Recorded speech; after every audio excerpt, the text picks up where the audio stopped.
The Opie and Anthony Channel presents The Sam Roberts Show. Now, here's Sam Roberts. You bet he is. The Sam Roberts Show every Sunday here on the Opie and Anthony Channel. And for those of you out there thinking, oh my God, this show isn't supposed to start for another hour. Well, obviously you forgot to set your clocks for daylight savings. It's going to be a very big show today. Little Steven, you know, Sirius XM was just all very excited approaching this week because their giant Bruce Springsteen at the Apollo concert was Friday night.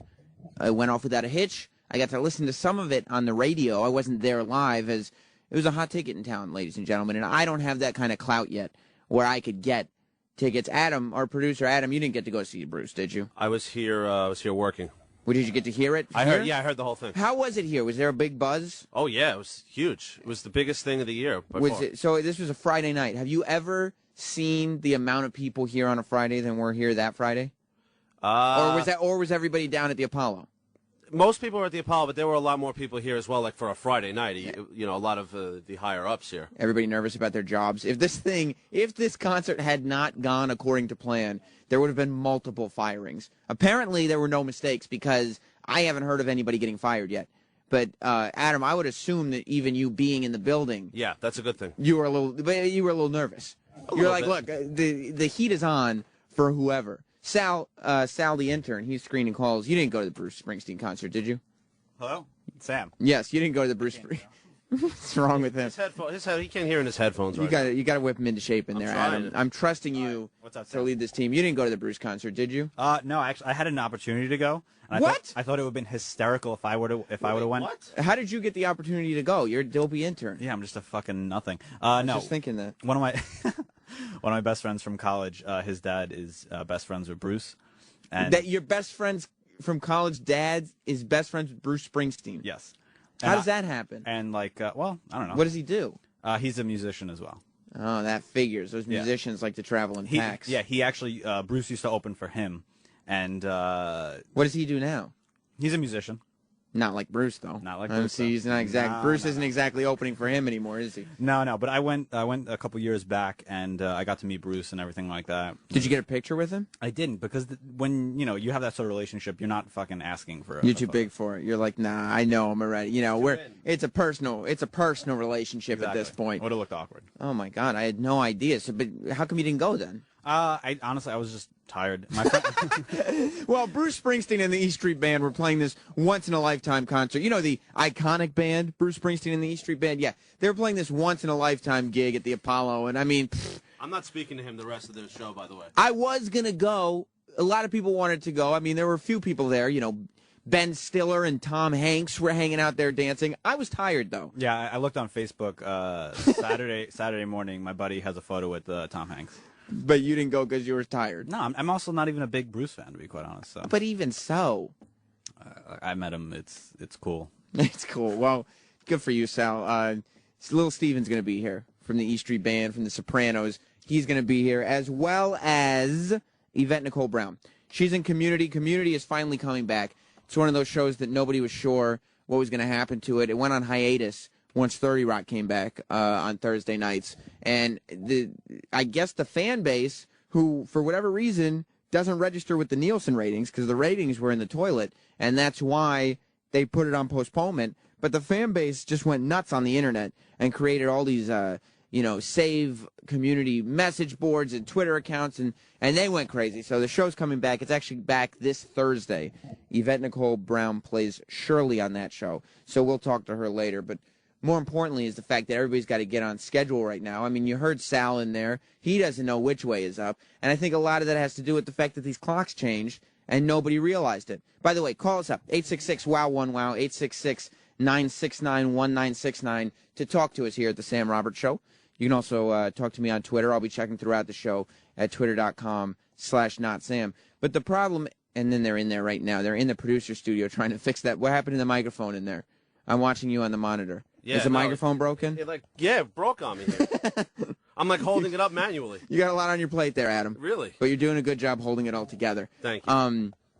So while they try to fix that, Yes, daylight savings today, and I've always been perplexed as this daylight savings because it's nice, I guess, that the days last longer, but they last longer anyway because in the summer the sun stays up for a longer amount of time, and that happens is like it's nice in the fall because you get an extra hour of sleep. You don't realize that you lose an hour in the day every year right before spring comes. And it's bullshit at this point. I don't understand why it's happening. I started reading about it. I figured it was just, everybody says, well, the farmers set up daylight savings years ago to help with their crops and blah, blah, blah. That's not true at all. All you have to do is do a little research. I went to Wikipedia and found out the real story. Wikipedia is an information website that tells you, yes, the real story. So daylight savings didn't come about until like the early 1900s. It was less than 100 years ago when they first started even talking about daylight savings as a practice. It didn't hit the U.S. This is a little history lesson for you here on the Sam Roberts Show. It didn't hit the U.S. until, right before the 20s, and then it got taken out. It didn't become like a permanent fixture here until 1942. That was nothing. That's 70 years ago. 1942 is when daylight savings first came. And what happened was I saw this poster that was actually put up. They actually had to, I guess, campaign for daylight savings. This was when all you had to do to trick the country into believing something was put up a poster with a picture of a soldier on it. And Bob's your uncle. You got it.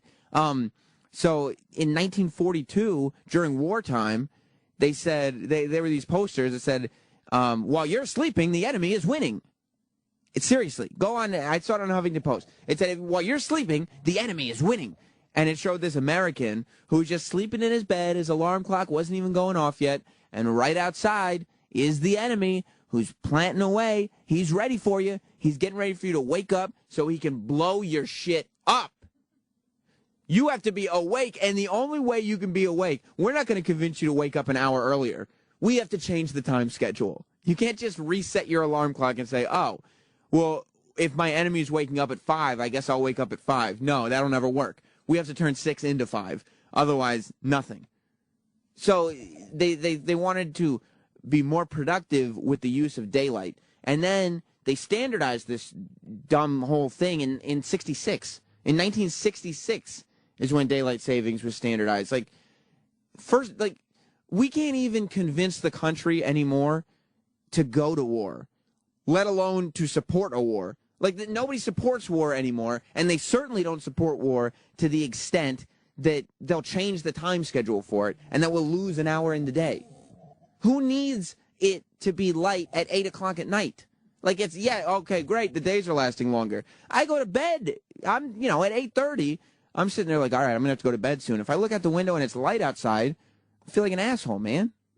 How else am I going to feel? But no, because during wartime, we had to change it. It's insane. Thank God for Lady Trucker. She's on the line. Lady Trucker, you have some information on this daylight savings thing that I'm trying to get to the bottom of. Well, the state of Indiana doesn't change their time. So in the winter time, there's Central Time, and in the summertime, there's Eastern Time. They don't change in Indiana. They don't change the time at all. Nope. That seems so much simpler. Does anybody object to it? Does anybody say, I wish we did? I wish we did. Why? There's a part of Arizona that they have, they're supposed to be mountain time, and they're like some time zones to West California, so I guess, I don't know. Yeah, but you wish that there was daylight savings. You wish that we changed hours throughout the year. Well, I wish they just picked one time or the other, because this time of year I hate it because I have to wake up an hour earlier. But in the fall, I like it because I can wake up an hour later.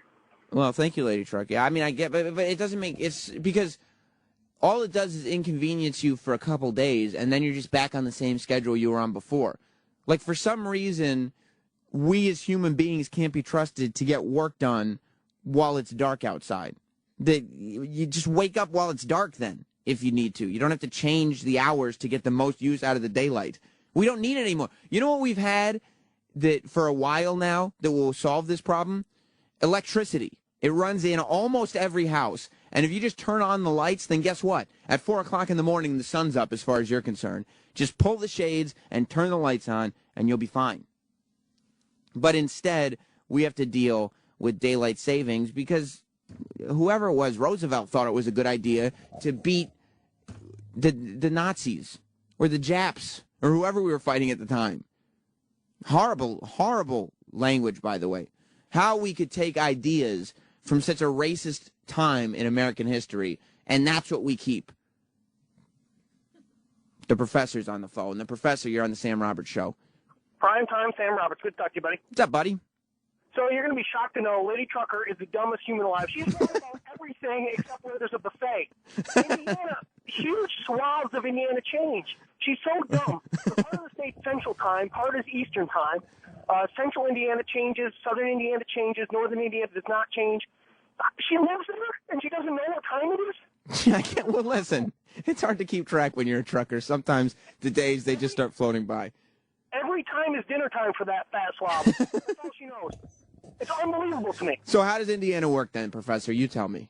It's actually kind of complicated and weird. So Why? Why wouldn't they just say, okay, it's 5?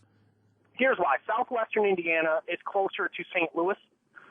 Northern Indiana is closer to Chicago, so they want to be Central Time.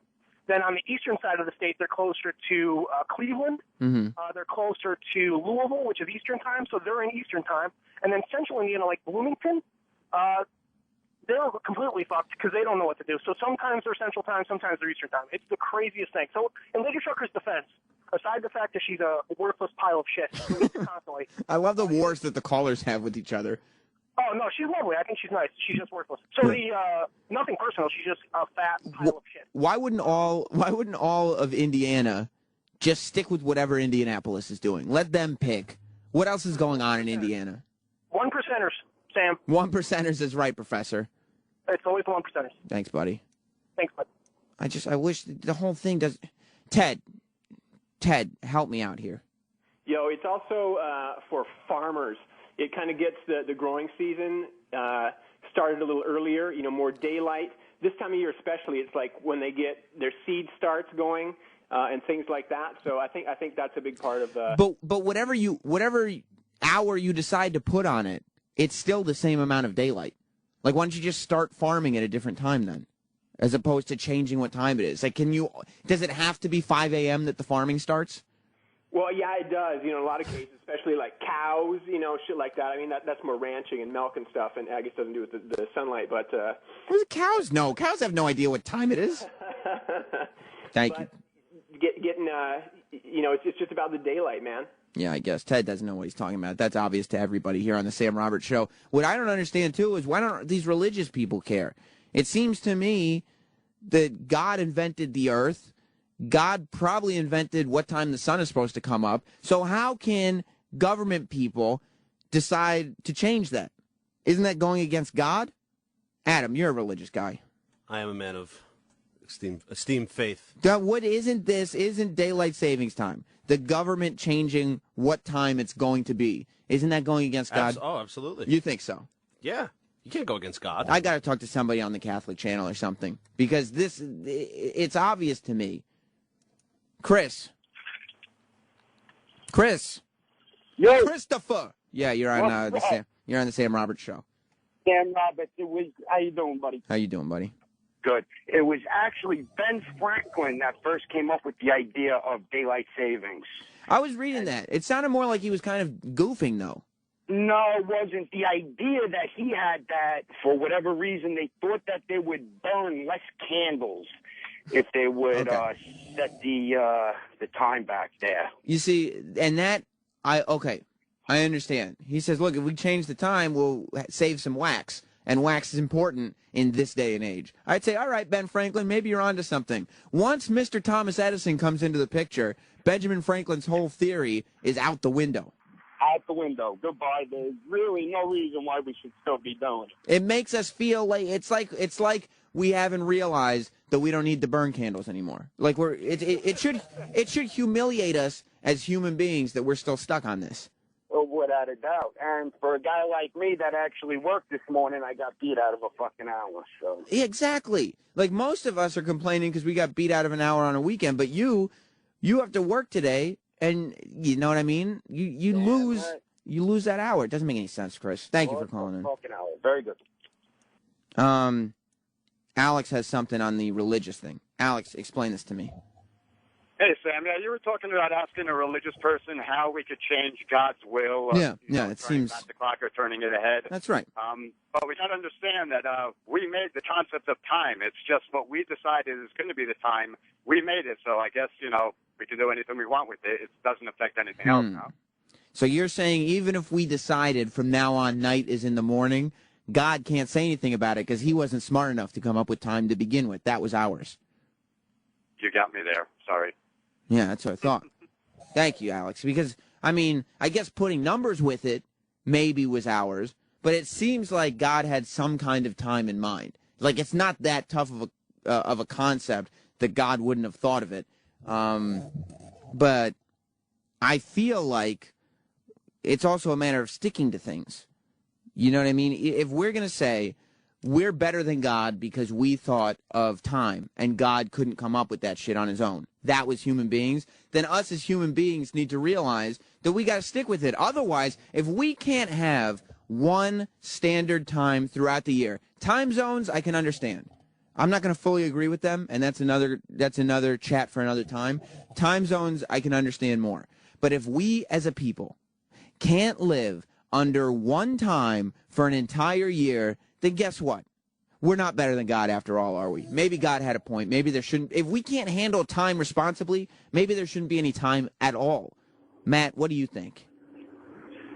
Sam, Yeah. You want me to explain it to you? Please do. I obviously I'm having some trouble.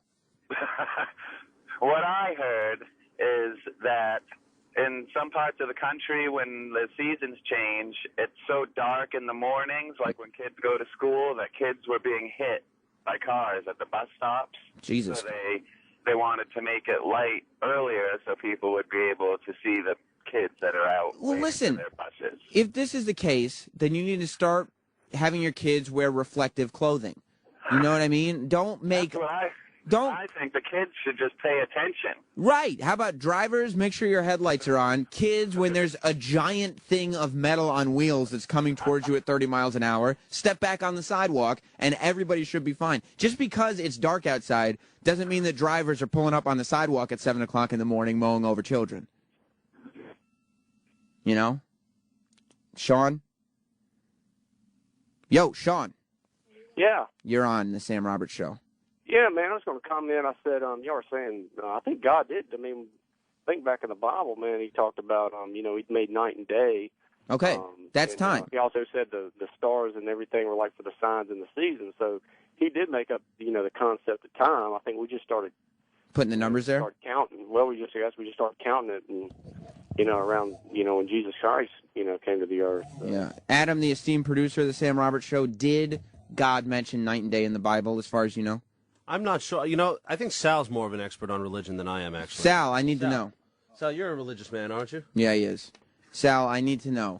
Night and day. Was that mentioned in the Bible, yes or no? I have no idea. I need a yes or no on this. You going to say yes? I'm going to say no just to piss off people. All right, so no. So God did not. Because I'm going to tell you. Because Adam thinks that God did mention night and day in the Bible. So somebody's going to have to pull out a Bible, and by the end of the show, one of these two men will be in a skirt.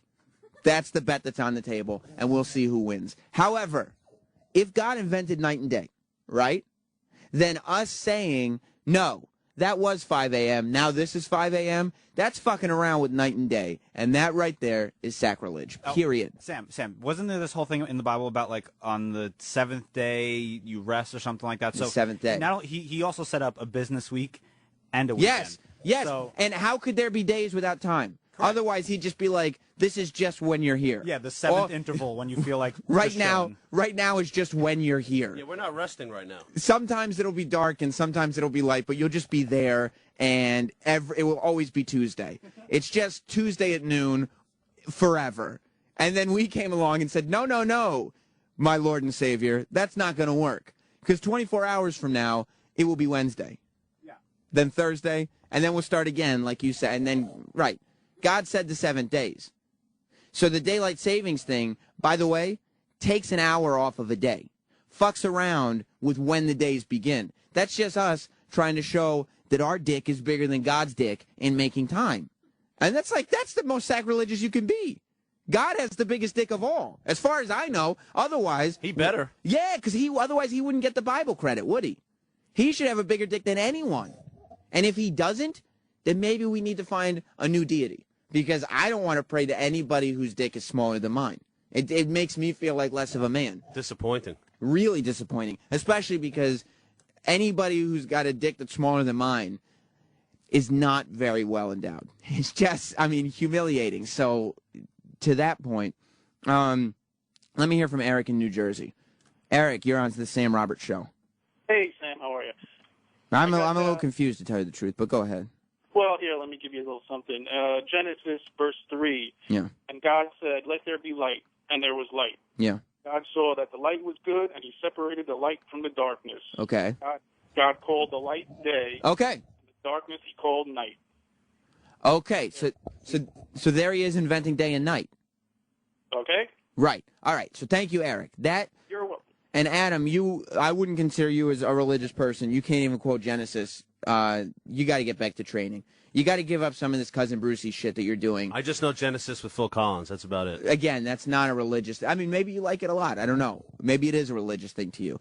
But yeah, if he's inventing night and day, and we're deciding when night and day begins now with this daylight saving stuff, it doesn't work for me. I don't think it's right, and I think it's unfair. I think it's sacrilegious. Chris, what do you think? According to the Quran, it's dawn when you hold a black thread between your fingers and can see it.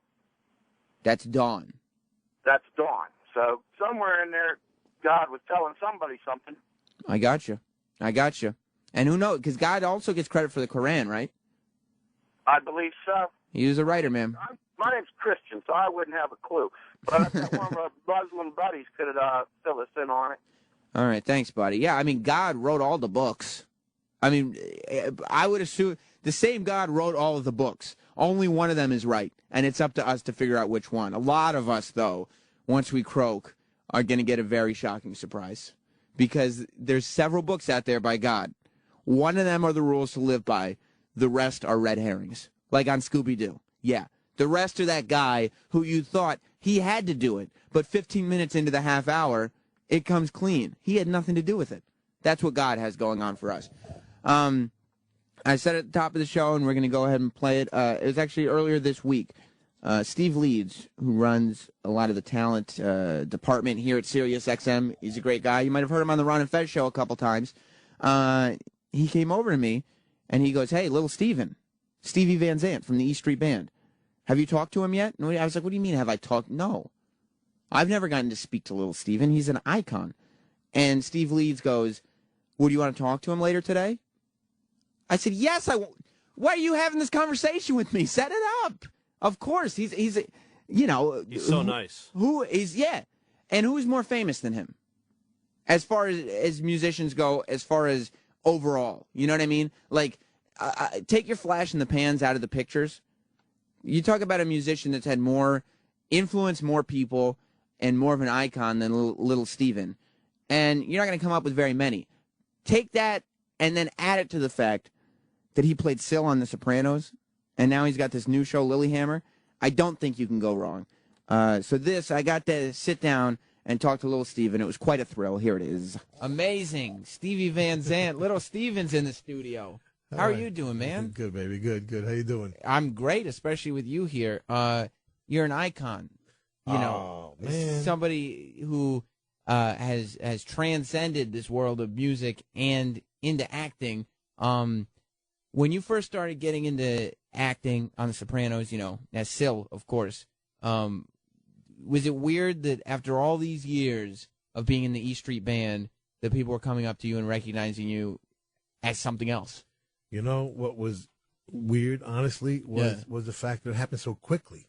Okay, now keep in mind, I couldn't have looked much different if I tried, right? It looked pretty different, right? Yeah. All right, now I'm walking down the street. It had to be after the second episode, okay, within 2 weeks, okay? And this was not like DVD. This is 2 weeks. The show's been on the air 2 weeks. Yeah. And all right, now I'm, fairly known rock guy for 25 years. I would say so. Right? Yeah. 25 years, 2 weeks on TV, 3 out of 4 people stop me saying, "Hey, Sil, what's going on?"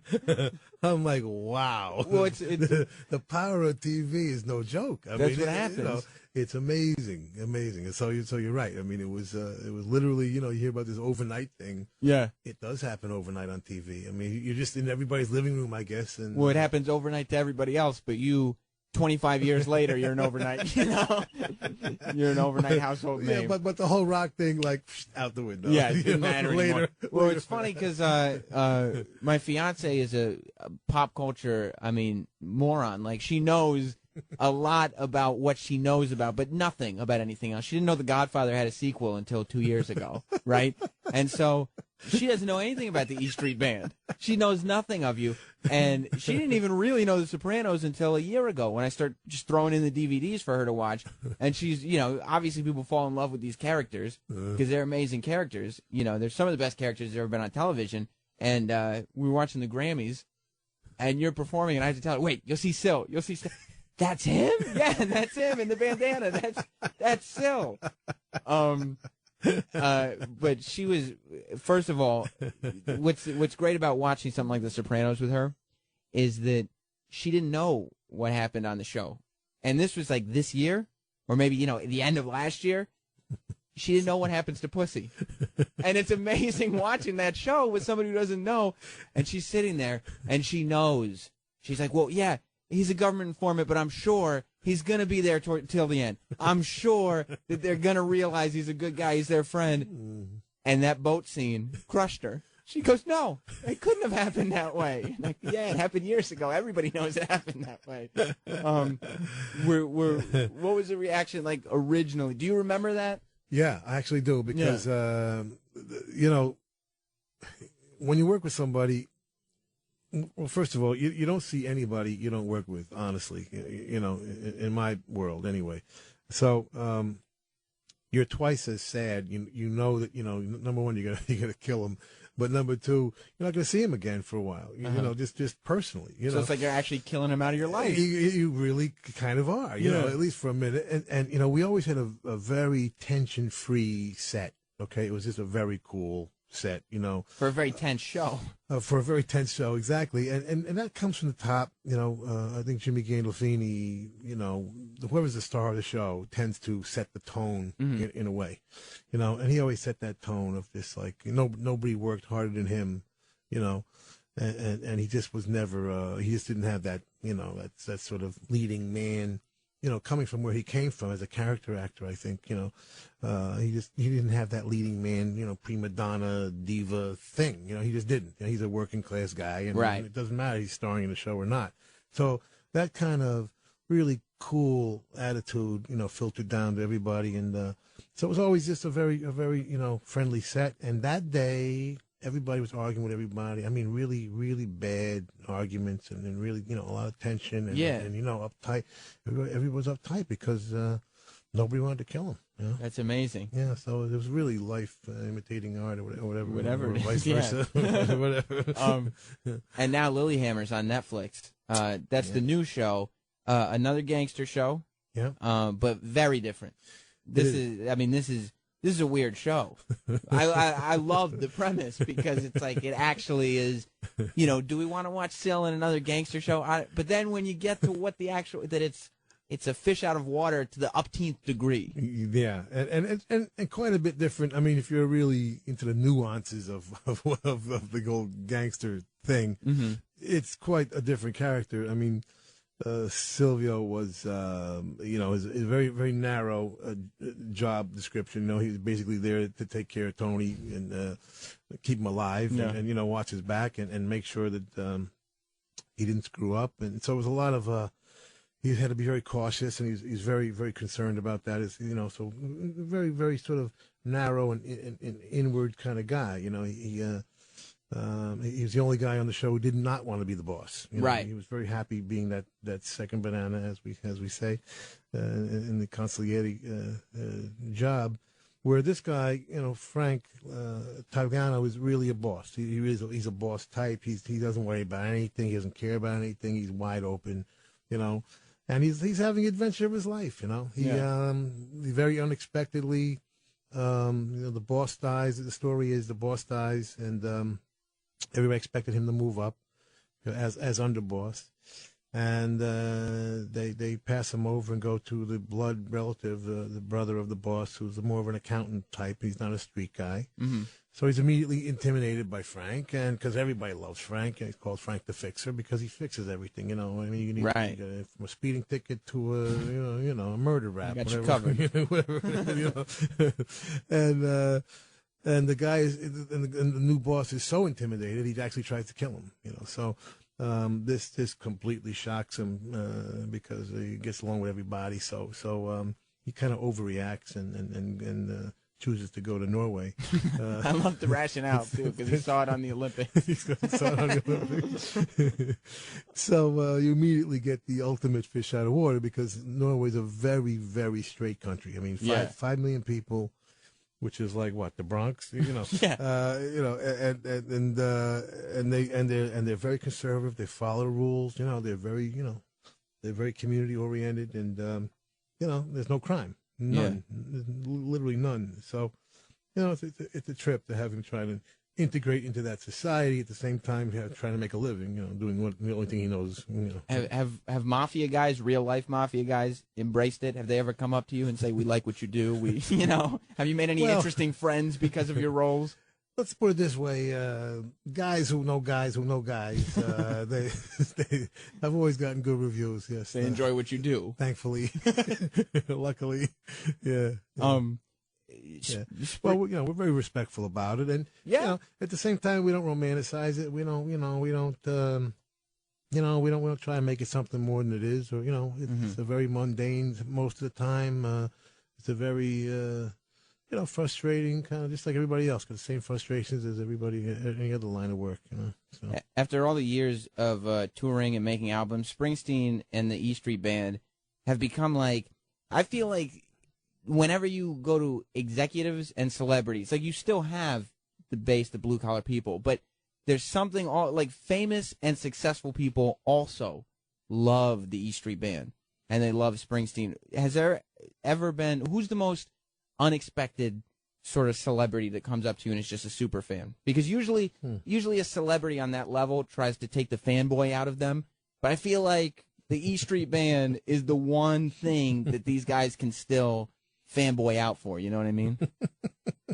I don't know. I don't really. I don't know. Maybe Bruce could answer that question better. But I don't. I'm sort of used to everybody kind of liking us at this point. We get it's along. A nice feeling. And we get along with everybody. Everybody likes us.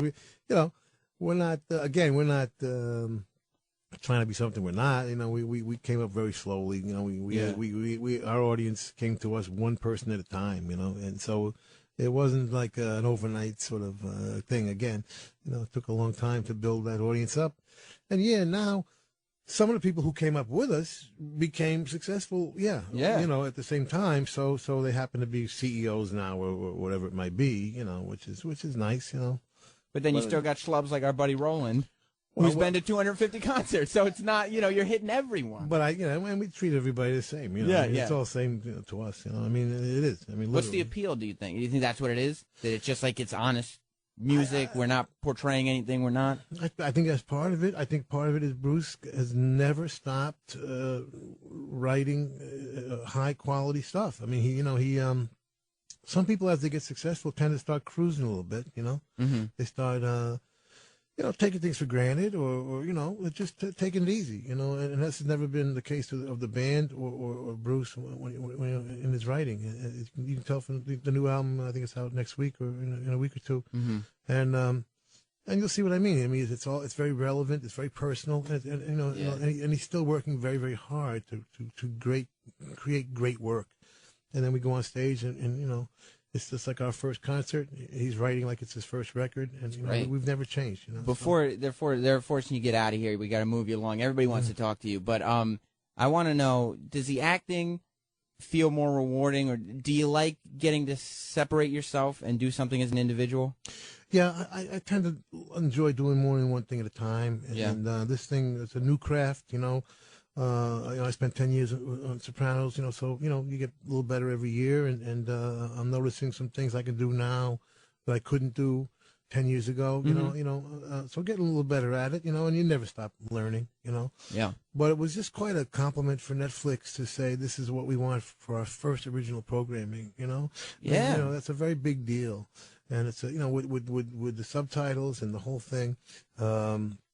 You would not expect them to gamble so heavily on something like this. It just shows you where they're at, man. They really are visionaries over there. They're serious people, and they're into the art for its own sake, and they love this show. And that little experiment we did with having the character understand Norwegian but not speak it, made a big difference, I think, because it was made for Norwegian TV. So we had to have something that worked for them and also something that works for us. Check it out. It's on Netflix. The whole season's out on Netflix. They just put it all in one shot. So watch it however you want to watch it. As a marathon or once a week. Do whatever you want. But Little Steven, it's been an absolute pleasure talking to you. Thanks, Sam. You too, man. Thank you. Cool. How cool is that? Little Steven on the Sam Roberts Show. I also, maybe this is because I have low self-esteem, but every time I interview somebody, I assume that they've already forgotten about who I am as the conversation is happening. Like, not even right after the interview. As we're talking, I'm assuming the person that I'm looking at has forgotten who I am or that I exist. So the fact that if you listen closely, at the end of that interview, Little Steven said, "Thank you, Sam." I went, holy shit, he knows my name. At the end of the interview, he still knew my name. Adam, as a Springsteen guy, you got to be impressed with that. Oh, I am, and I have a similar thing. He hung out with us on the Cousin Brucey show for 4 hours, and at the end of the night, he said, you got a great team here, Adam. And look at that. I was How just honored like, is it? He knows my name. Yeah. Cousin Stevie on the Cousin Brucey show. Cousin Little Stevie. Why wouldn't Cousin Brucey just call him Cousin Stevie? That's so much more fluent. He likes to call him Steven. And then and Nancy Sinatra came on the show and said, you have to call him Stevie. Cousin Nancy? Cousin Nancy. Cousin Nancy Sinatra. Cousin Sam. Brucey is not a branding master, but you know what? He's found his niche, hasn't he? This is the Sam Roberts Show. You can call us up, 866-WOW-1-WOW, 866-969-1969. I've been checking Twitter the whole show, twitter.com/notsam. Questions are pouring in. The Swixter, this isn't a question, more of a statement. He said, I just finished Lilyhammer. It was awesome. Of course, Lilyhammer is Stevie Van Zandt's show that's on Netflix now. D Beats 1 says, who's Adam? Adam is the producer of the show. Sal is on phones, intern Sal from the Opie and Anthony Show. Whole bunch of people. Everybody's glad for some live programming on the channel. Daylight savings also saves electricity. Who turns their lights off just because the sun's out? Okay? We're living in 2012. Relax with that. And by the way, even electricity bills aren't that high. It's a light. It's not like like Anthony from the Opie and Anthony Show. He's got a pool heater. That's an electric bill. It's turning on the light. It's not saving anything. And a whole bunch more. People are asking if Roland from the Opie and Anthony Show, our talent booker, got to meet Springsteen. That's something that I'll let Opie and Anthony cover tomorrow because that's none of my business, is it? Al, you're on the Sam Roberts Show. Hey, Sam. It's Tony from New Jersey. How are you? Okay, Tony, I don't want you to think that you got away because I said Al, but in the from box, you know what Sal wrote? Our phone screener, Sal? He wrote Tony. He wrote Tony from New Jersey, so he knew it was you. I know. I told him that. I was like asking him, put me on. Oh, so what's up, Tony? Tony from New Jersey, somebody who just refuses to leave me alone, but still has to call in. What are you doing? No, man, I'm just going. That Chiller Theater is coming up really soon, and then Face and Murdoch from the A-Team are going to be there. I'm going because a bunch of the Sons of Anarchy are going to be there. What day you go, man? We'll freaking meet up. I don't know, dude. We'll discuss it off the air. How about that?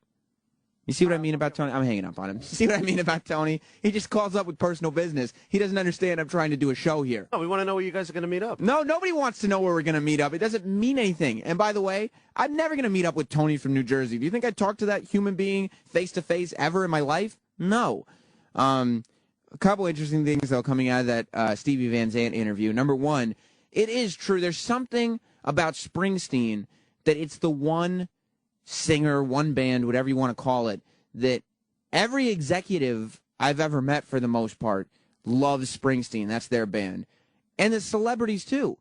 Like, there were more celebrities interested in this Springsteen concert than the McCartney concert we did. For some reason, like, Springsteen's messages of the blue-collar, factory-working man just ring in the hearts of every necktie-wearing, suit-slack executive that we have, not in this company, in the country. Executive and celebrities that couldn't be more out of touch. They just maybe it's like they feel like that brings them in touch with the working man. I don't know what it does to them, but they love it.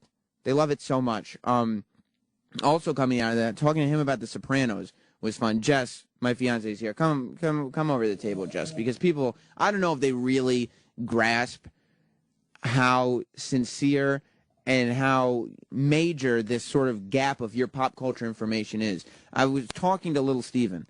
Did you hear the interview? Yes, I did. I was listening. You were excited that I was going to get to talk to this guy because you know him as Sil from The Sopranos. I think it's the volume thing. I think it's over on the other side. Okay. Sil from The Sopranos. However, you didn't know him as being in the E Street Band or being on The Sopranos until last year. Nope, and I still had a hard time finding him when you were showing him to me in the E Street Band. Well, that's what I was talking to Stevie about, Stevie Van Zandt, was that I had to point him out because she didn't know he wore a bandana. She didn't know he wore a scarf. Jess didn't know any of this. She didn't know what he looked like outside of the Sil from The Sopranos character. So I had to point him out while we were watching the Grammy Awards show. Yes, of course. Yes, I knew that. I knew that he was in the E Street Band. Yes, he's an iconic. Sal, did you know that? Sal, did you know? Listen, okay, now Jess is trying to prove her point by asking a guy whose college roommate's dad was best friends with Bruce Springsteen. Oh, Sal, did you know that Sil from The Sopranos in another life was in the E Street Band? What? Yeah, I know. It's mind-blowing. It's mind-blowing. But Jess, like, somehow, every major event in a television or film or whatever, it misses her until she sees it. Like, all of us know. It's like the Sixth Sense ending. Like, everybody knows, turn off your radios if you don't. Bruce Willis was dead the entire movie, and so was the kid. I'm just kidding. The kid wasn't dead at all. But, Jess, we were watching The Sopranos. We were up to season 2 last year, throwing in the DVDs. And Big Pussy, I told this to little Steven, you just heard me. Big Pussy is standing on the boat, at the bottom of that boat. And Sil and Tony and Pauline Walnuts are there. And Jess, this was in 2011. What were you thinking when Big Pussy was talking to those three men? No, I really didn't think they were going to kill him. You didn't think? No. You didn't think Big Pussy was going to get he's whacked such a good character. while you were watching that It was- scene? Yeah, no. You understand that's one of the, like, the only thing that people know. People who don't watch The Sopranos, the only thing that they know about the show is that Big Pussy gets whacked. Yeah. Like, that was such a big story. That changed, that was one of them, that changed television. That's when people first started, especially on, like, HBO and series and stuff like that. That's when people first started, like, killing off major characters out of nowhere. Mm-hmm. But you didn't realize. Mm-mm. You also, we've talked about this on the show before. Adam, I don't know if you know this. You know The Godfather, right? You've seen the movie? I've seen, I've seen them both. Well, right. I say 1 and 2 because 3, I don't know if we count. Well, see, it's amazing that you have an opinion on 3 Godfather movies. Jess is watching The Godfather for the first time 2 years ago. Yes. It's about 700 days ago. Jess saw The Godfather for the first time. And she's watching, and Adam, Jess believed that Michael, Al Pacino's character, was, after he came back from the war, would not join the family business and would indeed be that good boy that he wanted to be. She didn't think he was going to go turn to the dark side. That's why I really can enjoy movies. And trust me, Jess, let me tell you, people don't know. Call me up if you have a chick like this, because people don't realize how great it is to watch these movies and TV shows with somebody who really doesn't know what's going to happen. Because, like, when I realized that Jess didn't even realize that Michael is, like, The Godfather is referring to Michael, not... Yeah. You want to know something that I've been faking for a Hang really on. long time? I do in a second. Okay. Right after I say this, because I want to bring them up to speed, the audience. When I found out that Jess didn't realize that The Godfather is referring indeed to Al Pacino's character, not Marlon Brando's character, I hid the DVD for The Godfather Part 2 because I didn't want her to see Al Pacino older, looking like The Godfather, right? So after the movie's over, and Adam, you're going to love this one. Get ready for this. After the movie's over, I said, "Did you like that?" And Jess said, "Yeah, that was really good. I can't believe it." Like, she was, like, shocked at the outcome of The Godfather. And I go, "Yeah, I actually had to hide the DVD cover for The Godfather Part 2 so there were no spoilers or anything." And she looked at me wide-eyed, and she said these words: "They made a sequel?" Oh, wow. She didn't know there was a Godfather 2. The most, I'd say inarguably, the most famous movie sequel. Adam, would you call that, you seem like a bit of a movie guy, would you call that the most famous? Yeah. I would say Terminator 2 might be the second most famous. Well, how many I believe it won Best Picture. I mean, how, right? Yeah, I mean, how many it did. sequels have ever won Best Picture before? It's a Best Picture award-winning film. Embarrassing. I know. It's better, maybe better than the first, according to some people. Yeah. Now, Jess, what were you going to tell me that you've been Well- faking? This is news to me? I don't know. Tell me. I have never. I don't know this. I don't know if you do. I have never seen Star Wars, and I don't know the story. So, But don't people realize? I mean, that's not up my alley. Why would Star I Wars? say It Star doesn't Wars? matter if it's up. Everybody's seen Star Wars. You don't know the story of Star Wars. I just know that Darth Vader is Luke's father. You That's do all I know that. I was about to And say. aren't Leia and Adam, Luke like don't brother and don't sister spoil or anything. something? So you know a couple of the That's it. of the big cruxes, but you don't know No. what That's Luke it. is doing. But I'm not interested in seeing it. My You don't- sister was way into Star Wars, so it was kind of like, she took that, and I So, was like, Jess, nah. you have said to me, Oh. like, when I'm, trying to convince someone of something, you've done, "These are not the droids you're looking for" line. You don't even know what that is. You've said, But I understand what the meaning of that sentence is, so Well, I can They also I made can fake it with sequels. the best of them. I know. did you know that? And prequels. Well, I saw one of the prequels. I just don't remember it. Well, listen, the prequels, I'm happy that you don't remember seeing them because those were horrible. The third one was kind of okay, but after those first two prequels, But if you they were if you disasters. know enough about any specific movie, you don't have to see it. If it's like one of those things that's cult classic and you need to just know the basics, Yeah. I could totally get by. like you get, these are not the totally droids you're get looking by. for. Yep, exactly. You know he's It's the like math. father. It's like math. At least she's willing to watch, though, Sam. That, you know what I'm saying? That's good. Do you want to watch the Star Wars movies? No, not interested. I will. You will, but you're not. You don't But care I if you don't see wanna them or be not. like, no, I don't. So you don't know why, like, people think Han Solo is cool and Luke Skywalker is a wiener. No, I don't know. You don't. You don't know what, like No. who. I just figure I haven't actually. No, I have no idea. like Who like. played Han Solo? Oh my god. Harrison Ford. Indy played. It was. That's yeah. because I was going to You say know you're because Indiana obviously Jones. Indy's cool. So and I know Back to the Future. I But- know like the good ones. But Greedo shot first. I don't even hand know who shot Greedo first. Is You that don't know an who animal? Greedo is. Is that a person? Boba Fett. I think I know what Boba Fett is. I know what Boba Fett is. Lando Calrissian, hero or villain? Have you heard the name before? I've heard the name. Hero. Oh no, you got it wrong. Jesus, Jess, you just got it so wrong. No, okay. Here's a test. How many?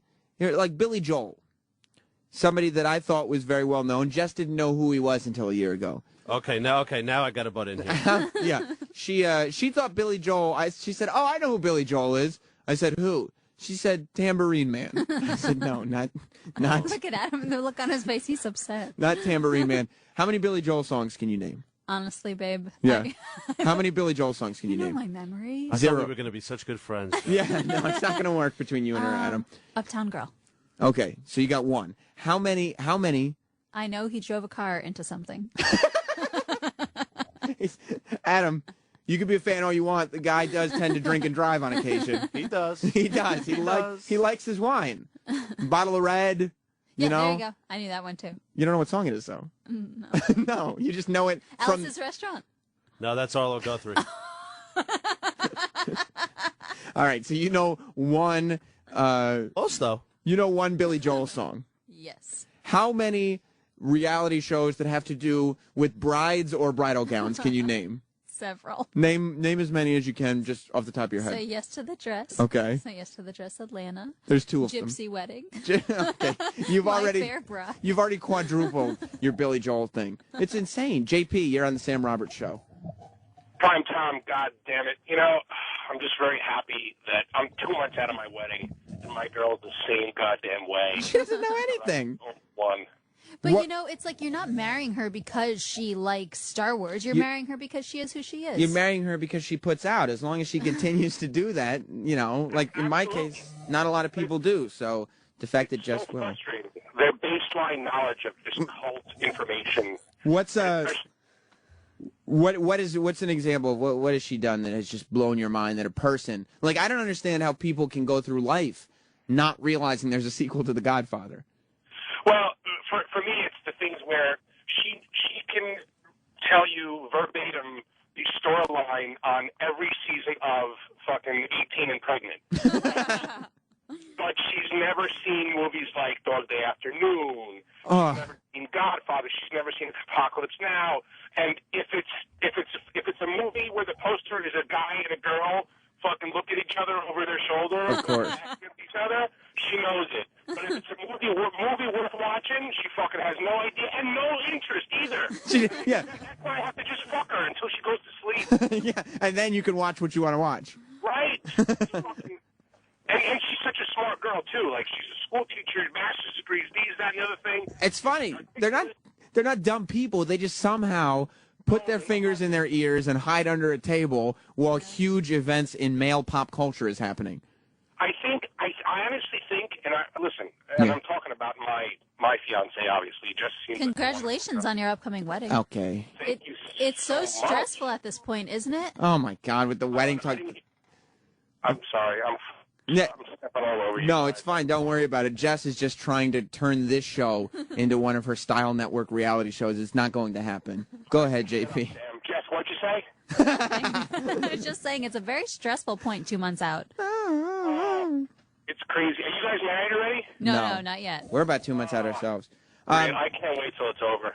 But, no, so talk to me about... Damn, I'm talking to your fiance. Look, JP, that's it. You're too disrespectful. I gotta let you go. Thank you for the call, though. Sorry, JP. But you just don't. It's like these phrases like oh, I'm funny how, like I'm funny like a clown. Yeah. But you had never seen Goodfellas until I showed it to you. So like you hear these quotes and you're like, oh, that's that thing everybody says. Like I've never seen The Terminator. Have you seen? But I know I'll Be Back. How about You Talking to Me? Do you know what movie that's from? Yeah, because we watched it. You Talking to Me is when he beats him in the head in the bar. Goodfellas. Incorrect. I don't know. Lost in Yonkers. Jess, you have a whole life to live still. Yeah, exactly. You've got at least that's something nice. Like you have all these human experiences that haven't happened yet. That's true. You talking to me? I don't see anybody else here, so you got to be talking to me. Yeah. Nothing. You don't know where that's from. But we saw that movie. It's not Goodfellas. Oh. No, I'll give I don't you know it then. De Niro. All right. It's Taxi Driver. I've never seen Taxi Driver. You haven't I've seen checked. Taxi. Is that the Queen Latifah movie? No, come on, Taxi. Oh, the show, of course. Yeah. Oh, I didn't. I thought we were talking movies. Yeah. Well, I try to increase Jess's movie knowledge as much as I can. Showed her Cuckoo's Nest the other day. She enjoyed it. You enjoy all these movies once you see them. Yeah. But it's But just also, it's a I read nightmare. the book of Cuckoo's Nest. You read the book. Good for you. I'm sure Jack Nicholson was great What's the last book in the you book. read, Sam? I'm sure. I don't know. Chris Jericho or some wrestler wrote it. I don't know. I don't know what the last Mick book Foley I read wrote was. it. Yeah, exactly. One of his Infinity books. Well, we got a lot of stuff to get to. All right, real quick. Jason in Australia. I don't want to leave him on hold forever. I mean, the fact that we have international listeners. That's really cool. Yeah, He's calling so- from Australia? That's right. What time is it there? I don't think he even knows. He's a little too extreme. Jason in Australia. You're on Sam Roberts Show. Yeah, afternoon, Sam. Great show as always. I really enjoy watching a movie with a gal, Sheila, and she doesn't know what's about to happen. Like, watching Raiders of the Lost Ark. They're tied to the pole. Mm-hmm. He tells her to close her eyes. Yeah. She has no idea I'm about to finger her right in the ass. You finger her in the ass. I see. Well, Jason, I appreciate the call. That's Jason in Australia. We can't be held accountable for everything these callers say. Some of them are ridiculous. And I'm assuming when the last caller said, JP, when he said Dog Day Afternoon, I don't know. Nope. you would love Dog Day Afternoon. It's Al Pacino before he was the it's when he was young, when he was still We should watch it tonight. when he was still a good actor. and he was still doing quality movies and stuff. It's not like Devil's Advocate Al Pacino where he's just doing Al Pacino. Like Dog Day Afternoon may be the quintessential Pacino movie. Matt in New Jersey, other than Godfather and all that. What's up, Matt? Hey, Sam. Yeah. Yeah, the weirdest thing is, so I'm a little older than you. I'm 40. But like when I was growing up, I'm thinking, did my my dad looked at me and think, hey, you got to watch all these movies that were great when I was a kid. You know, everything from the Steve McQueen, the Humphrey Bogart, all those older ones. And you were just like, get the fuck out of here. I got no interest in that, right? So I'm thinking it's like we got it worse. Some of these people that just drive me crazy. And no offense, they're like, Yeah, no, please, she should. They're like, they just don't know. I'm like, how do you not know Caddyshack by heart? How do you not know Jaws? How do you not know? Have you seen Caddyshack, Jess? No, but I have seen Jaws. Wow. Blues Brothers, Animal House. I mean, the list goes on. Here's the thing. Jess has never seen Caddyshack, but you know what movie she does know by heart? Clueless. No, Father of the Bride Part 2. She knows Father of the Bride Part 2 by heart. Part 2? Part 2? Then when they have the babies. Come on, guys. Come on. I didn't know there was a sequel to Father. I had to hide it from you. Yeah, Jess is as astounded that you didn't realize that as I was when she didn't realize there's a sequel to The Godfather. Well, thank you, Matt. God. All right. I can talk about this all day, Jess, and everybody else wants to, too. But we got to clear the lines. We got a lot of stuff to do. Yvette Nicole Brown from Community, show that's coming back this Thursday. She plays Shirley. She's going to be on the show. I also want to finally do Red Solo Cup today. I'm determined to do it, so I'm going to do it when we come back with the Sam Roberts Show. And now, to the Sam Roberts Show. Yes, here, live on a Sunday afternoon on the Opie and Anthony channel. Sam Roberts and the Sam Roberts Show. Talked to Dr. Ruth last week here in the studio, and I put up a video over on notsam.com and YouTube/notsam, and it's just a little snippet of the video of me teaching Dr. Ruth some of these sexual phrases that she was not familiar with. But while I was watching that interview, while I was editing the video, I couldn't believe how overtly and sickeningly flirty I was with Dr. Ruth, this 83-year-old woman, Dr. Ruth. Woman, I said. I think it's a woman. But I'll talk about that in a second. A little programming note, by the way. We will be preempted next week. SiriusXM is sending me to WonderCon in Anaheim for WonderCon Radio. So next week, this show won't be on, but I will be on WonderCon Radio. And then the week after, we'll be back full force. Full steam ahead. A lot of people tweeting in over at Twitter's Not Sam. One girl named Tracy DeLeo, Cleo TJ on Twitter. Jess, she has never seen Star Wars either, but a lot of other people on Twitter, men mainly, have been saying, thank God that you're talking about this. My chick doesn't watch anything either. One person, Big Fat Pop, on Twitter, is psyched that I'm talking about, I'm rallying against Daylight Savings Time, because he also hates Daylight Savings Time. And Joe Vila _WWE on Twitter. Apparently he's got some kind of connection with the WWE. First asks Cena or Rock, all the way John Cena. Then asks, when do I get to co-host # the Sam Roberts Show? Well, Joe Vila, you get to co-host the Sam Roberts Show when I get to guest host Monday Night Raw. How does that sound for a deal? See if you can make it happen is all I'm saying. And dreams will come true. And Justin Stengel from the David Letterman Show is now texting in, siding with Jess. You are faulting with Jess for filling her head with knowledge rather than pop culture nonsense, is what Justin Stengel says. Justin Stengel, if only you knew how little knowledge Jess had in that tiny little cranium of hers, you wouldn't feel that way at all. Listen, I've been talking about this song for the last several weeks. I've been teasing it. I talked about it on a podcast. I had to share it with you. Toby Keith, and this is what made me think of it again. John Mayer, you know John Mayer. He just said that he's going to need to take a long break from live performing. I guess he's coming out with a new album, and he's not going to get to tour it because he's coming out with a new album, and his throat is somehow injured. And so he said he's taking a long break from live performing, which, I mean, really confused me and probably confuses a lot of performers these days, because I would assume that, like, Nicki Minaj is reading that going, well, what difference does that make? You don't have to sing when you perform live. Like so many people are lip-syncing that they can't relate to John Mayer taking time off because he can't perform live. However, this Toby Keith, Red Solo Cup is the name of his song. I'm very aware of it, unfortunately, because I am the overnight DJ over on SiriusXM Hits 1, and I don't always get to pick every song I play. I hate to really tear down that wall, but every now and then a song sneaks in that the man who programs the channel says this is what we're going to play. And this is one of those times. Toby Keith came out with a song called Red Solo Cup. Solo is a brand that makes plastic cups, and red is a color. That's what the song is about. Red Solo brand plastic cups and drinking alcohol out of them. I don't know if this is just over my head, but I think it may be not only the dumbest, but possibly the most insulting song that a performer has ever come out with. I mean, Toby Keith has got to feel like his audience are complete morons. That this is what he's putting out, that he thinks that they will accept it. Listen to a little bit of this song. This is Toby Keith and Red Solo Cup.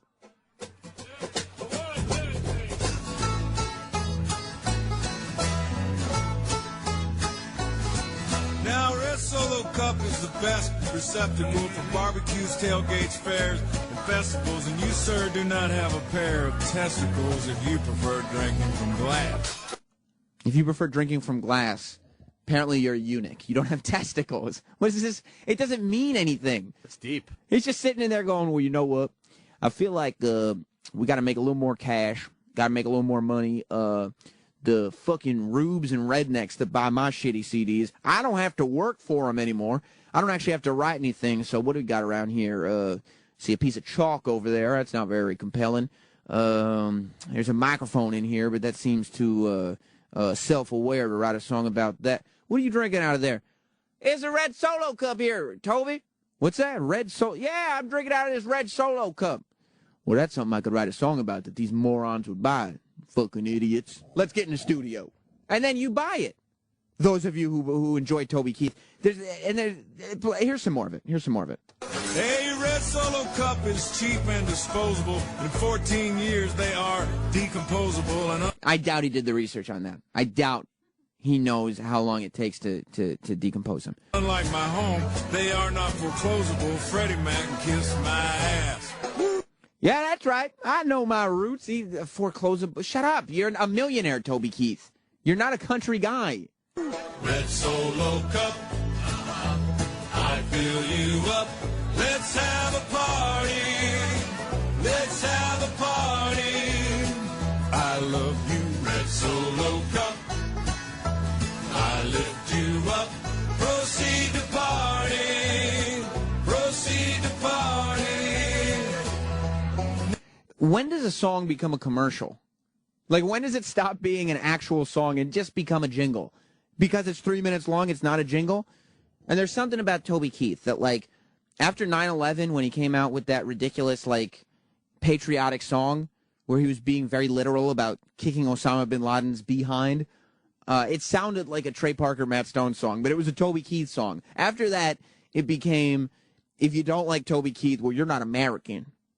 What do you mean you don't like Toby Keith? Well, you're not American, goddammit, Dan. Toby Keith fights for us. He knows who the real Americans are. No, he doesn't. And he doesn't know anything about foreclosing. We have Mikey Piff on the phone. Mikey Piff. Yep. The programmer for Sirius XM Hits 1. Thanks for having me on the show, Sam. How you doing, buddy? You know I love you. Lay it on me. With all my heart. I need to know this, Piff. I got to know. Mikey Piff is the one, you know, who says, look, Sam, I know you're Mr. Shock Jock Overnights. You're setting the world on fire. I know that, buddy. But we got to put some Toby Keith Red Solo Cup in there. Why? Why, Mikey? Why? Well, yeah, every once in a while a song comes around, and in interest of tweaking what a top 40 station is, because we're not like what regular radio. We're not playing just 10 songs.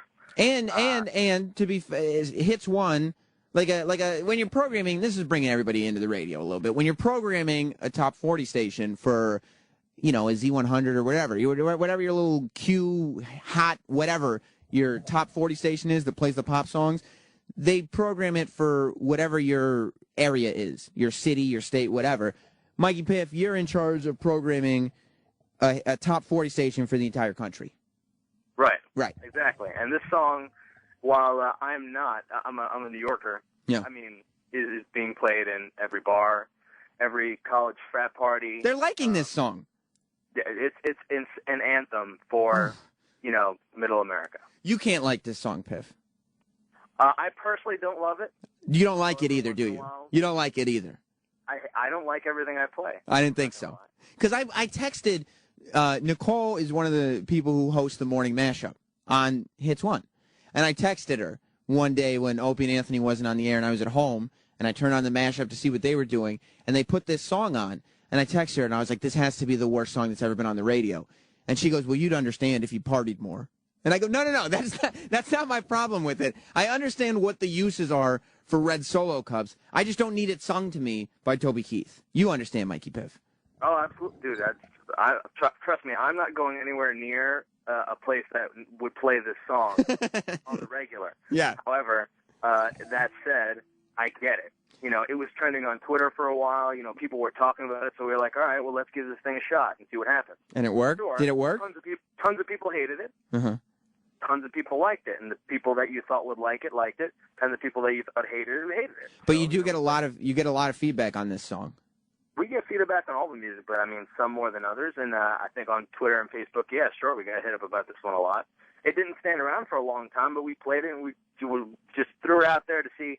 You never know. One of these things might work one day. All of a sudden, it could come back and be mammoth. You never know what the next big thing is going to be. So, and that's what Hits 1 has to be ready for. Is it off Hits 1 now? We'd still play sprinkles here and there, but it's pretty much gone. Try to keep it off the overnight.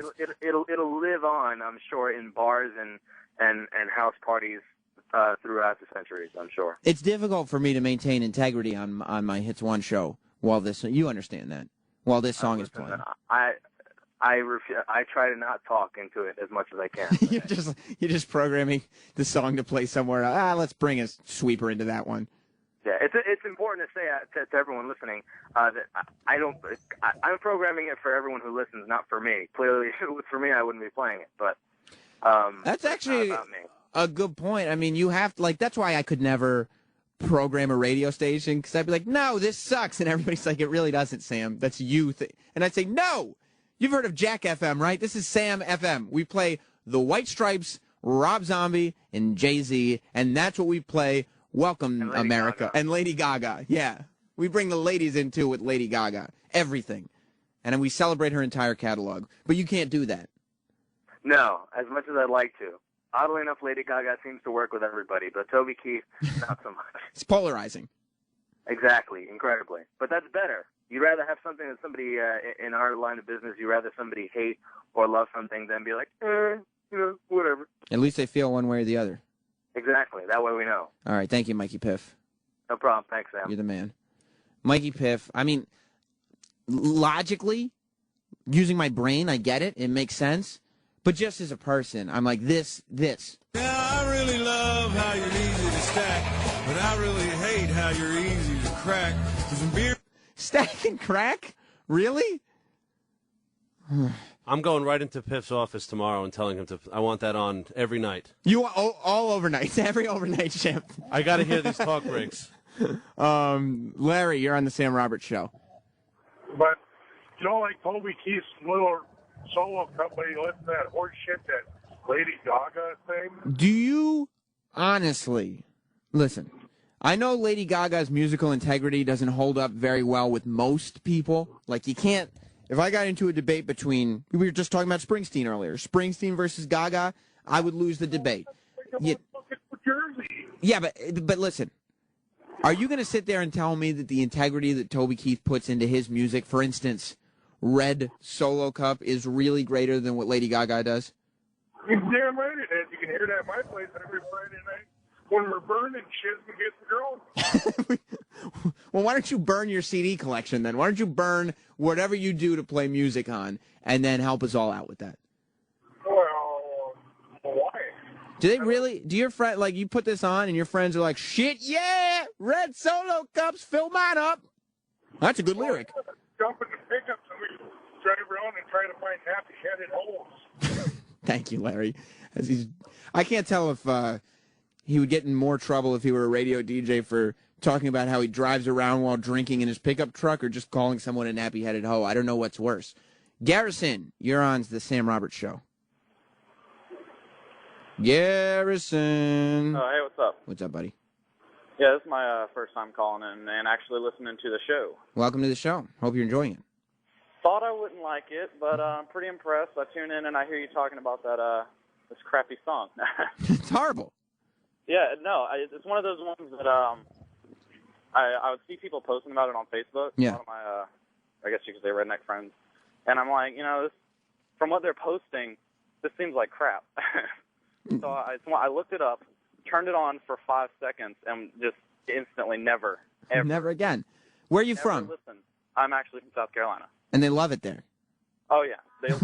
I know plenty of people that, like you said, they turn it on, they're like, yeah, oh, yeah, this is the shit. Fuck yeah, I drink out of Solo cups all the time. Oh, yeah. What else am I going to put my beer into, a glass? I got a set of balls, son.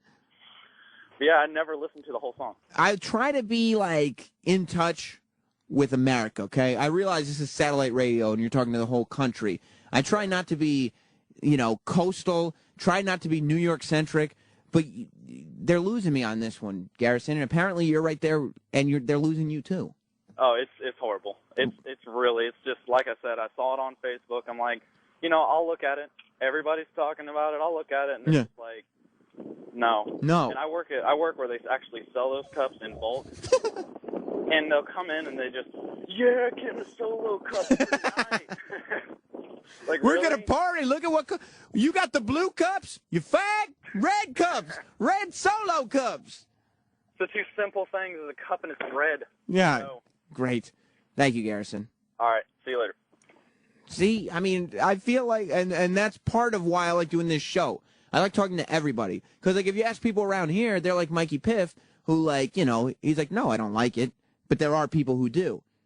I'm glad that somehow there's, like, that guy who gets drunk in his pickup truck and yells racist things at black women. I like talking to him because now I know he exists. It runs down in front of my back. Well, that, my friends, is quite yucky. But I have to admit that the ladies get smitten, admiring how sharply my first name is written on you with a Sharpie when I get to hitting on them to help me get lucky. Red Solo cup. Like, how, I don't even understand, like, you're a musician. You don't just, like, record this song and be like, no, never mind. Like, never, like, I don't have the option. Like, there are some shows I've done that if I were just recording it and then putting it out, I'd be like, no, I really didn't do anything that time. I'm not going to associate myself with it. But he's sitting there, and not only is he saying, yup, that makes the album, but this is the big single. This is the crossover hit. And I guess it's working. We're talking about it. It's working, right? JR, you're on the Sam Roberts Show. Sam, come on, buddy. As soon as I start to like you again, you're going to go and do this. You would rather listen to anything Lady Gaga does than any country music? No. I don't have anything against country music. I was raised on country music. I like country music. But this is why people hate country music. Because this is the music that gets to New York, and people assume that country artists just sit around and sing about dumb shit that makes them sound like retards. And that this is what country music is all about. They go around and they sing about plastic cups. Hey, I'll give you that. I mean, I'm not the biggest Toby Keith fan, but I mean, I don't know, the way you're dogging the country music, it just doesn't sound right, man. Don't get me wrong. Thank you, JR. Thank you for bringing that to our attention. I'm a country music guy. I've taught Jess, my fiance, a lot about country music, okay? Garth Brooks, he's the man.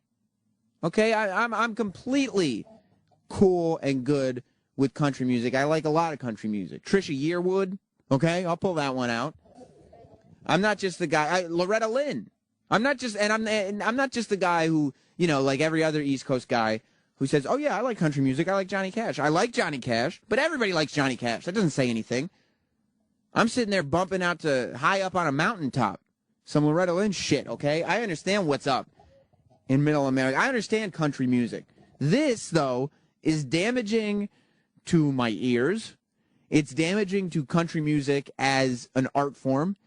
It's damaging to everyone who's in the South and Middle America because it makes us on the East Coast think that you're all morons, which you're not. But that's the way you sound in the song. Brian? You're on the Sam Roberts Show, Brian? Hey, Sam, would Yeah. you like the song if they had chicken fingers in their red Solo cups? I wouldn't. I would like the cup if there were chicken fingers in it. I wouldn't like him to say, and sometimes I put chicken fingers in it, and sometimes I do something else with it, and sometimes it wouldn't. No, I wouldn't like it that way. But I mean, the cup I would appreciate. Scrambler, you're on the Sam Roberts Show. Hey, Sam. I'm the same age as you, and I grew up listening to country music before it became really, really awful. But Toby Keith is just the epitome of why people hate what country music is right now, like pop country. Yeah, and the thing about pop country is it is so damaging because the last big popular country song that was new that I was aware of coming from New York was that stupid song about checking each other for ticks. Another just horrible, I want to check you for ticks. Like, that's the song. And it was, like, performed at big award shows. That's what country music is bringing to the table. Red Solo cups and checking each other for ticks. Sam, did you, you know how you know this song really sucks? They did it on Glee. Somebody forwarded it to me in an email, and it's awful. Oh, no. No. Somebody see... Really bad. Somebody come into the... Nah, we don't have enough... Jess, see if you can find on that computer if it's logged in. I don't know if it's logged in, the Glee version of it. Thank you, Scrambler.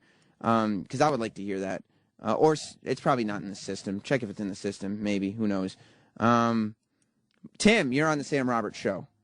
Hey, Sam.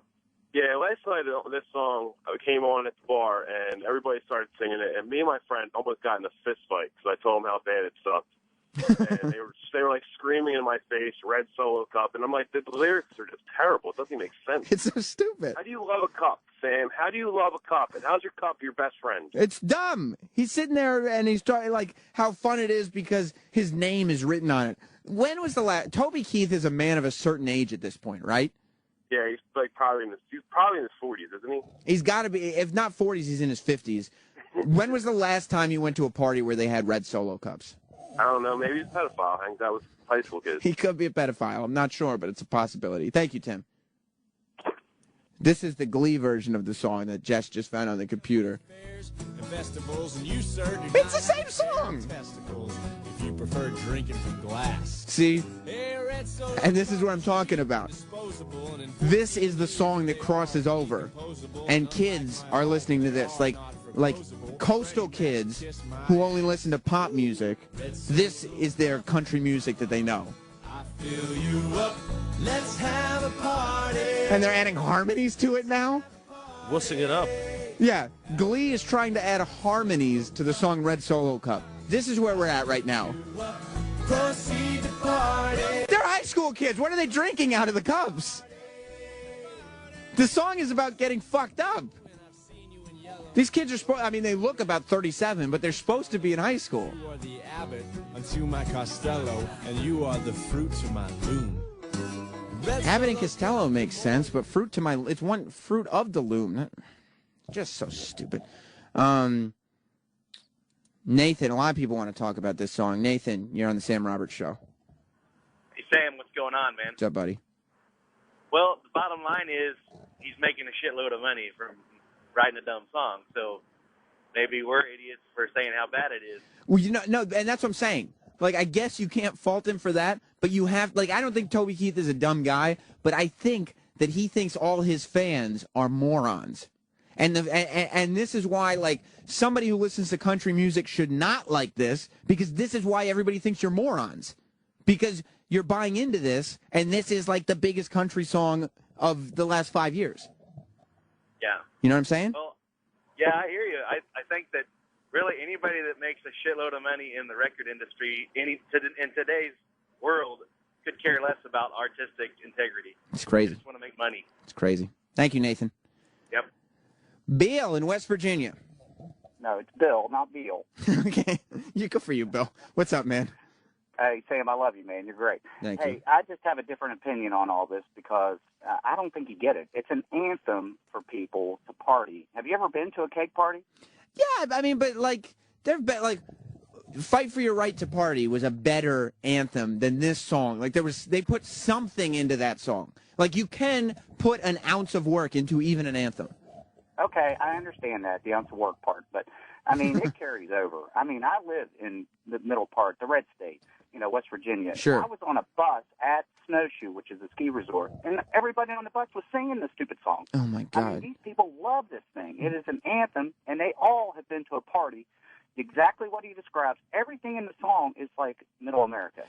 But don't I'm not trying to bash you for being from New York, but you're sounding pretty New York. But this is what I think. Don't you think that putting this song out, and this song being the song that Toby Keith has representing his catalog and his listeners, don't you think that it's like, yeah, that is a pretty stupid song, and that's why that it's damaging to you guys out in West Virginia. It's why I picked up the phone and said Beale. Yeah, exactly. You know what I mean? But, I mean, I think most people know him for singing about Ford trucks. I mean, come on. This guy doesn't have a lot of credibility in the Country Music Association, in my opinion. I guess so. Maybe me calling. Classic country music singer. This guy is singing anthems. He's singing jingles. He's singing stuff to make money. He's said it just, yourself. he's so shitty. But don't bash him, for doing it. The guy's trying to make a living. Yeah, I guess so, but it's like you're taking away airtime from people who are actually making songs. This is true, but I think you're just upset because you had to play it. Maybe I am. Maybe that's why it struck a chord. Thank you, Bo. Maybe that's why it struck a chord, because I had to play it on my, I don't even know if you'd call it a show on Hits One. It's just me talking for 15 seconds while there's music playing. Let's see. Everybody wants to talk about this. We're going to have to move on soon. What's up, Ryan? Hey, first of all, Sam, love the show. Thanks, Ryan. But I live in Arizona, so I have to deal with this redneck bullshit constantly. But if you think about it, the Glee version actually makes more sense because high schoolers are the only ones drinking out of these red Solo cups. Yeah, that's what I thought. I thought that once you're past 22 at the latest, that's over. Then you just have a bottle in a paper bag. Yeah, I'm 26, and we've moved on to glass and real objects like that. Right, like you're an adult human being who can still have a good time with alcohol and not have something that's quite so disposable. Yeah, exactly. I coach high schoolers and have to hear them talk about shit like this. It's insane. And yeah, and really, we talk video games are causing kids to be violent, but Toby Keith dancing around and saying anybody who doesn't drink out of red Solo cups doesn't have testicles is not encouraging high schoolers to drink a little bit more. Precisely. Yeah. Thanks, Ryan. And one more. Scott. This is the last one. Everybody wants to talk about it, but this is the last one. What's up, Scott? Love the show. Thank you.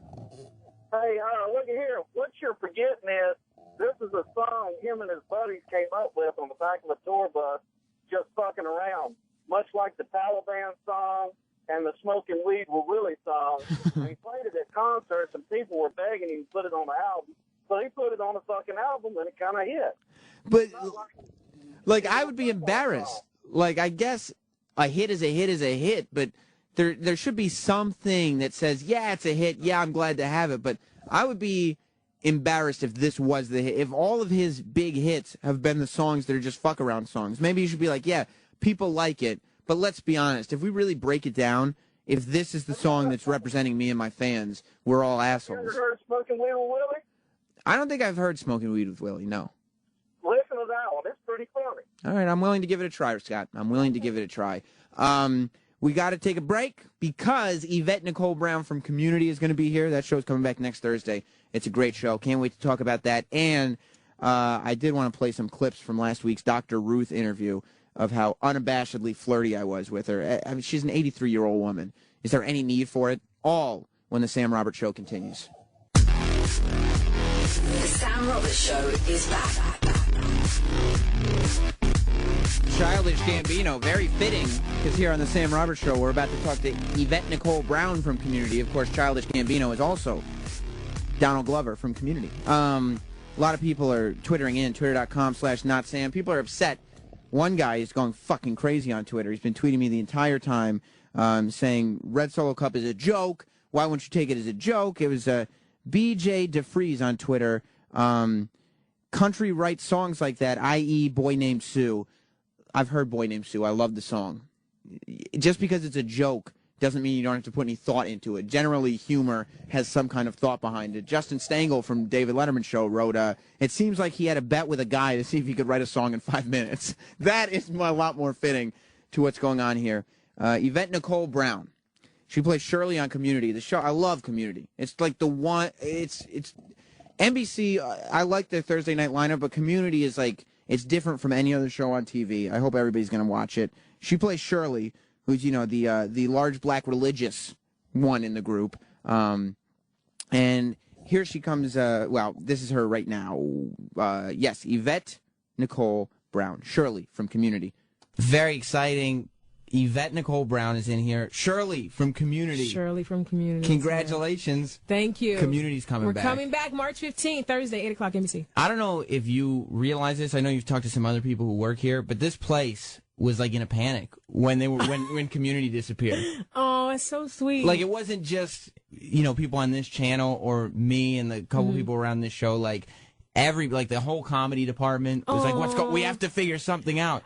I love that our show is kind of like this grassroots movement. It's like each one teach one. Everybody, all fans are telling 5 friends, and everyone's getting together for flash mobs. And it felt like one big group hug from all the fans. Were there community flash mobs? There were like 3 or 4 flash mobs. There's someone on Twitter, Evil Troy and Abed is his name, and he literally would send me these tweets like, "Hey, we're going to be in Pittsburgh in the middle of a snowstorm, singing Baby Boomer Santa." It's like, wow, like they literally were serious. I got so many pictures sent to me in the black goatees and 6 seasons in a movie, 12 seasons in a theme park. Like, it just, drawings of us as the Avengers. Like, things have just been crazy. And they just did someone just did an artistic rendering of us as Return of the Jedi. The Really? poster. They redid the Return of the Jedi poster. Is it good, or is it like crayons? It's great. I'm an Ewok. Like, they took like the actual photo and then superimposed our heads on all the bodies. And it works. It's gorgeous. It's on Twitter, and they're just so talented. Did you count on that? Like, when you disappeared from the lineup, kind of out of nowhere? No. Did you realize that that your fans are that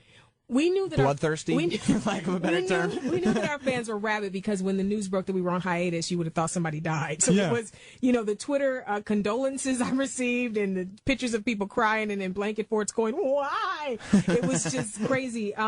In a good way. But I had no idea that they would marshal their forces as they did. There's a lot of shows that go on hiatus. Shows go on hiatus all the time. It's a business model.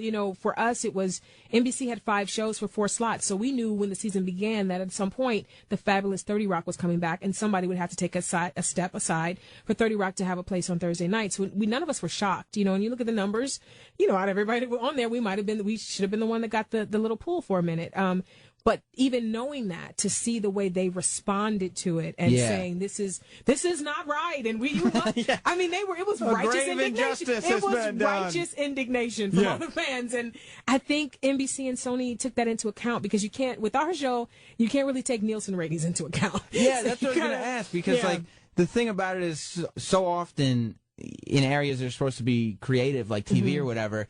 It's just the people who are making the decisions just look at numbers, just look at printouts and say. And to be fair, you got to keep the lights on. So I get it. You do have to pay the bills. You got to pay the bills. But does an outcry like what happened with Community, does that make a big difference? Like, does that make those people realize that there's something more? Yeah, I think that, and I, like I said, when it happened, I tweeted a picture of one of our, Edwin, the NBC execs had made a Save Community hashtag t-shirt out of a Hanes t-shirt and a Sharpie that he wore to our table read the week after we got the hiatus news. That we have fans at NBC, we have fans at Sony.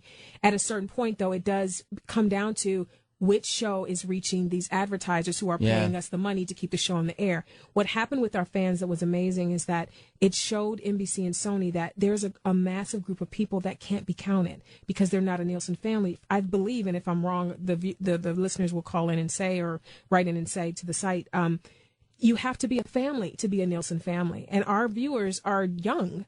There has to be a cross section of a group of people in the house. It's not, I don't know, and I could be wrong, but I don't know of any Nielsen quote unquote families that's a single person, 22 at college. Right. It's a family. It's a mom, it's a dad, maybe a grandma, 2 kids, because they want a cross section of what America is watching. So if you have a show that caters to younger people, they're not going to be counted by the way the Nielsen company does it. And again, if I am wrong, tell me. At Yvette N. Brown, tweet me and tell me I'm wrong if I'm wrong. But and I I'm believe going to that take to be you true. at that. So tell me that she's wrong, too, because otherwise I'll sound like a fool, because I really do and I don't want to say the wrong thing, but I really feel that that's the case. So our fans that are in college watching, there's no Nielsen monitoring for them. Yeah. So, and I mean, and obviously there are a lot of young people watching this show because it's a weird show. It's a weird show. Like, I love the show. It's easily, and you probably hear this a lot, but it's my favorite thing on that lineup. Thank you. Like, and it's funny that it starts the lineup too, because like after I'm like, all right. I mean, I watch everything, but I'm like, it's good stuff on Thursday nights now. But we started. We never had a lead in except for the first, I think, 4 episodes of the season. The first season we were behind The Office, which was a great launching pad. But since then, we've been leading off the night. And have you ever gotten a script for Community and been like, I don't know about this one. Like you've done you did the Claymation Christmas. You did the one where it was the flashback episode, but to things that hadn't ever happened. So have you ever gotten one that you're like, does this work? I'm more concerned if there is a concern with the logistics of an episode, because our writers they write these epic adventures, and I'm thinking, we've got 5 days and 24 hours in a day. I don't know how, so it's me thinking about what the work week will be like for the props department and the art direction. And so it's more a sense of how are we going to climb this mountain more than how are we going to do this? Because I think the 3 years we've been on the air, it shows that we'll do anything. A Pulp Fiction, sure. Yeah, why not? Put that in mutton chops, yes. So it's a lot of stuff that it's, they'll do anything for the comedy, which is what I love. It's always for the comedy. It's not an ego stroke for the writers or watch me do this tour de force acting. It's not about that. Is it funny? And if it's funny to put this person in this, let's do it. So. Obviously, like, your character is unlike anybody else on the show, and I think that's like that. I don't know if it makes it easier for you because you know what you're doing. You don't have to concentrate on everybody else. But is it hard to be funny in front of a guy like Chevy Chase? No. No, Chevy's great. I'm kidding. No, it's not. It's actually not, because everybody on the show has their own particular way of being funny. You know? Actually, the funniest person on set, and if you ask anyone on the set, except maybe Chevy, because Chevy's going to say himself, but everybody else will say Donald Glover. Donald is funny with words. He's funny with physical comedy. He's funny. Everything about him is just funny. Yeah. So we know what Donald's thing is. We know the ways, after 3 years, we know the ways that each person is funny. And when we're around that table, they always give us a pass to kind of do whatever we want. Or there's always a little bit of wiggle room before a scene starts and when a scene is about to end where you can like ad lib. Yeah. And we all are like a moving organism now. So we know, depending on who had the last line, we can tell who at the table would be the funniest in that moment after that line. And everybody just yields. Because everybody's aware. Yeah, we all know this is Gillian would be great here, or this is something, this has Danny written all over it. And it's not a conversation. It's just when the scene ends, that person knows this is my bit. They do their bit and we move on. So it's not hard. It's like family. Like we know, You're not worried about making sure you're the one who gets to laugh every time. No. We're all confident that we're going to get what we need to get. We want the show to be funny. Right. If I never have the laugh line, but I'm in a scene that's hilarious, I don't care. And it's the same for everybody else on the show. Is the show funny? Are people laughing right now? No matter who said the line that got them laughing, are they laughing? Yeah. That's what matters. It's funny that you bring up Donald Glover. It's amazing what's happened to him since the show has started, because not only is he like, first he popped out as this kind of comedic kid that he came out of nowhere and everybody's like, wow. Then when I heard he was rapping, I thought it was like, comedy records. I was like, whatever. It's like, Andy Samberg on SNL doing his, I didn't even realize the first time I was listening to Childish Gambino that I was listening to Childish Gambino. I'm going to blow your mind even further. Donald, I have yet to find a talent creatively that Donald can't do. Donald writes. He does comedy. He does, he acts. He sings. Beautiful voice. He can dance. He can do physical comedy. Jesus. He can rap. He draws. He draws. I am not kidding. And that's the one thing. He draws. Because I can't draw, and I don't, everything. I could host a radio show, Michael, but I can't draw, so I'm okay with it. Everything I have listed, he does well. Every single, and look, I tell you, his drawing is everything he does that he puts his hand to, it's genius. So when I heard that he was rapping, and he actually wrote the first couple of mixtapes on set. He would leave set, like in between a scene, he'd go and sit in the library set, and you'd see him like bobbing his head back and forth, and he's doing something. You look, and there's Pro Tools or whatever on his computer, and he's literally writing lyrics and figuring out what he's going to do right in between takes. It's not goofy music. It's like music. It's really good Like music. I would be listening the music when I'm obsessed with Childish Gambino, and it has nothing to do with Community. Yeah, like it's it totally has different. nothing. Totally different. And he does a good show. Have you seen him in concert? No. Oh, it's a good show. It's a good show. He scared the crap out of me in L.A. because there was this high lighting tower that was probably 12, 13, 14 feet in the air. Donald climbed it in the middle of a song, and me and Jim Rash are like the older statesmen, and Joel, we're like the older statesmen of the show. Everybody else is in their 20s, and we're like, oh Lord, that does not look safe. Oh Donald, please. So me and Jim are like, oh Lord, mothering please. him. Yeah, mothering him. Oh please. And then Donald jumped from the top to the ground and then ended up on his back, kept rapping, did not lose a beat. As he was coming down. I pulled out my phone and started texting him, if you ever do that again, I swear to God, this is a text from your mama. While he's on stage. While he's literally coming, because it might have been the last thing we ever see of Donald Glover. And I said, I just need you to know that I told you this is crazy. Yeah. But yeah, he's fearless and he's talented and he's great. When I see people that are that good at that many things, it makes me feel like I was just born to observe. Like I was just born to sit here and watch you while you do what you do. He kind of makes me feel like I'm not doing enough, because I was one of those people that believes if you're blessed to have one thing you do well, like you do radio really well, you have a wonderful voice. Thank you. You know, I act and I used to sing. Like if you have something you do well, zero in on that. That's your thing, right? And Donald is teaching me that no, if God has given you gifts, rock every single one. Run boldly in the direction of every single one. The marketplace will tell you which one you should focus on. You don't decide it. Let the marketplace decide it. And that's what he's doing. And everything he touches. His last Comedy Central special, Weirdo, did. I mean, I've turned to a commercial for Donald Glover, but he'll be back when Community returns too. I think he's great. I do think he's great. Have you figured out any new talents or anything because of that? That I have? Yeah. No.